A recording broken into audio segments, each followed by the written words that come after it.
Hello प्यारे बच्चों, जय हिंद। तो डीपीपी 7 का सॉल्यूशन हम लोग स्टार्ट कर रहे हैं। आई की आवाज़ मेरी सही आ रही होगी आपको। तो डीपीपी 7 आपको ऑलरेडी पहले ग्रुप में दे दी थी हम लोगों ने, और अब जो है इसके सॉल्यूशन को स्टार्ट करते हैं। तो चलिए, डीपीपी 7 का जो पहला क्वेश्चन है वो आपको दिख रहा होगा। मेरी आवाज़ आप तक सही पहुंच रही होगी। एक बार आवाज़ को चेक कर लिया जाए, आवाज़ कैसी आ रही है। जी, आवाज़ मेरी। क्वेश्चन में बोला गया है कि डिस्टेंस टाइम ए के लिए और कार बी के लिए, और रेशियो आपसे पूछा गया है कि ए और बी का रेशियो क्या होगा। तो आप ध्यान से देखेंगे, अगर कार जो आपका ग्राफ है ना, जो ग्राफ है कार ए का, उसने टाइम एक्सिस के साथ 30 डिग्री का एंगल बनाया, लेकिन बी का एंगल बनाया आपका 60 डिग्री का एंगल बनाया। और हम लोग ये जानते हैं कि जो डिस्टेंस टाइम ग्राफ का जो स्लोप को बताता है ना, चाल को बताता है। तो आप ध्यान से समझिएगा, अगर ग्राफ का हम लोग रेशियो ले लें यहाँ पर, सॉरी स्लोप का अगर मैं रेशियो निकाल लूँ, तो आप सभी को पता है, आप मैथमेटिक्स अच्छे से पढ़ते हैं, कि जो स्लोप होता है किसी भी स्ट्रेट लाइन का, वो m = 10 थीटा हम लोग लिखते हैं। तो ये 1/3 हो जाएगा। अब कुछ बच्चे बोले डिग्री का एंगल बनाया है। प्यारे बच्चे, वो वाई एक्सिस के साथ बनाया है। हम लोगों को जो एंगल लेना होता है वो एक्स एक्सिस के साथ लेना होता है। तो आप इसको 1030/1060 करेंगे तो आपका आंसर 1/3 बिल्कुल आ जाएगा। चलिए चलते हैं कि क्वेश्चन नंबर 2 क्या कहता है। क्वेश्चन नंबर 2 देखिए क्या कहता है। What you call the area under the curve of velocity time graph included between itself and two time ordinate.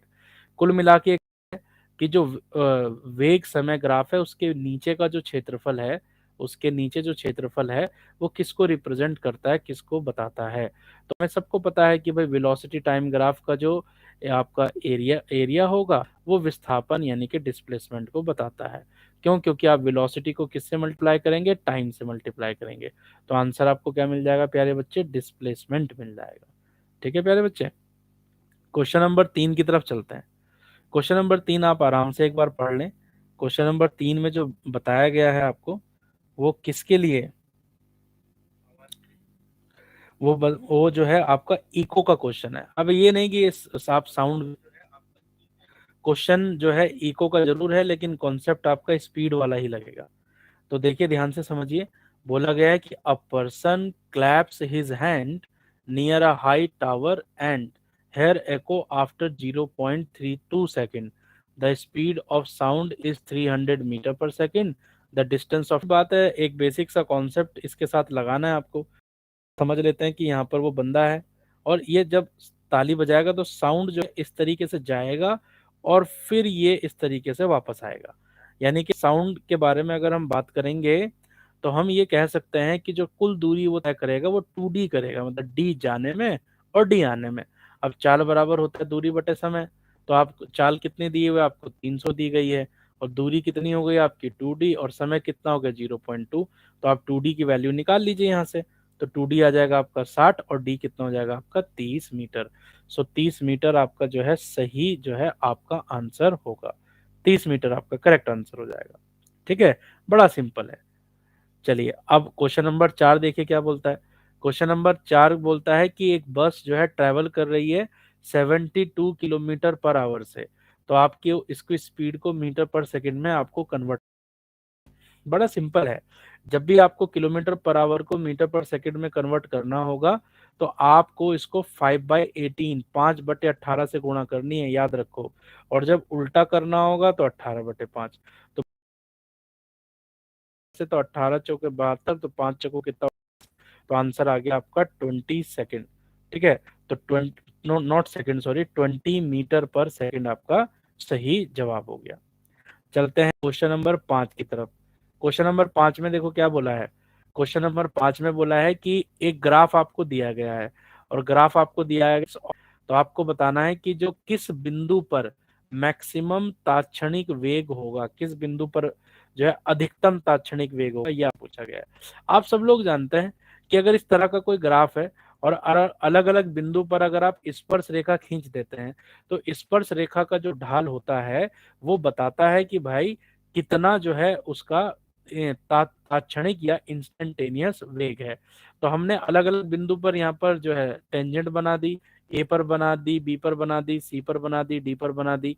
तो हम देखते हैं कि सी पॉइंट पर जो टेंजेंट है ना, वो बिल्कुल देखिए किस तरह से बिल्कुल सीधी टाइप की दिख रही है। तो यानी कि सी बिंदु पर जो टेंजेंट हमने खींची है उसका जो ढाल है, जो स्लोप है, वो सबसे ज्यादा है। तो यानी कि सी बिंदु पर तात्क्षणिक जो वेग होगा वो सबसे ज्यादा होगा। तो इसलिए आंसर आपका क्या हो जाएगा, इसका सी हो जाएगा। उम्मीद करता हूं कि ये कॉन्सेप्ट आपको समझ में आया होगा। देखो, जब भी इस तरह से टेढ़ा मेढ़ा ग्राफ होता है तो चाल का पता कैसे लगाते हैं, हम लोग स्पर्श रेखा डालते हैं ना, स्पर्श रेखा डालते हैं और तब जाके हम लोग पता करते हैं। चलो भाई, अब आगे चलो, क्वेश्चन नंबर 6 की तरफ चलो। क्वेश्चन नंबर 6 में देखिए क्या बोला गया है। क्वेश्चन नंबर 6 को अगर आप ध्यान से देखें, 6 क्वेश्चन में, तो आपको एक ग्राफ दिया गया है। ये आपको त्वरण और समय का ग्राफ दिया गया है। तो त्वरण समय के ग्राफ से हम क्या पता कर रहे हैं कि भाई त्वरण समय के साथ साथ कोई बदलाव नहीं हो रहा है। यानी कि त्वरण क्या है बच्चा, त्वरण नियत है। नियत का मतलब है कांस्टेंट है।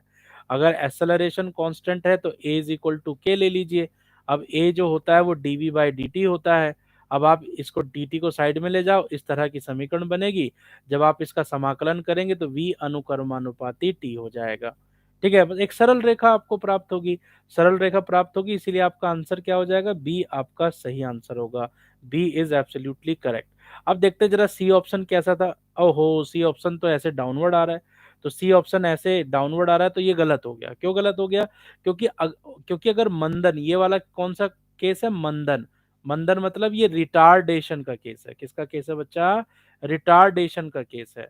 लेकिन भाई हमें तो जो ग्राफ दिया था उस ग्राफ में देखो एक्सेलरेशन कैसा है, पॉजिटिव है। तो इसलिए हम किस ऑप्शन पे जाएंगे, बी ऑप्शन की तरफ ही जाएंगे। चलो भाई, आगे बढ़ो। क्वेश्चन नंबर 7 देखो। क्वेश्चन नंबर 7 में बोला है कि जो पोजीशन है किसी भी पार्टिकल की, वो x बराबर -2t² प्लस 4t इस तरीके से चेंज होती है, परिवर्तित होती है। तो किस टाइम पर जो है वो रेस्ट में आएगा, यानी कि उसका वेग कब शून्य होगा। तो हम क्या करेंगे, शून्य का मतलब है वेलोसिटी 0 हो जाएगी। तो एक काम करो, पहले इसका अवकलन कर लो। अवकलन करके क्या मिलेगा, मतलब डिफरेंशिएशन करके आपको वेलोसिटी मिल जाएगी। -2t² का क्या बन गया, -4t। 4t का क्या बन गया, 4।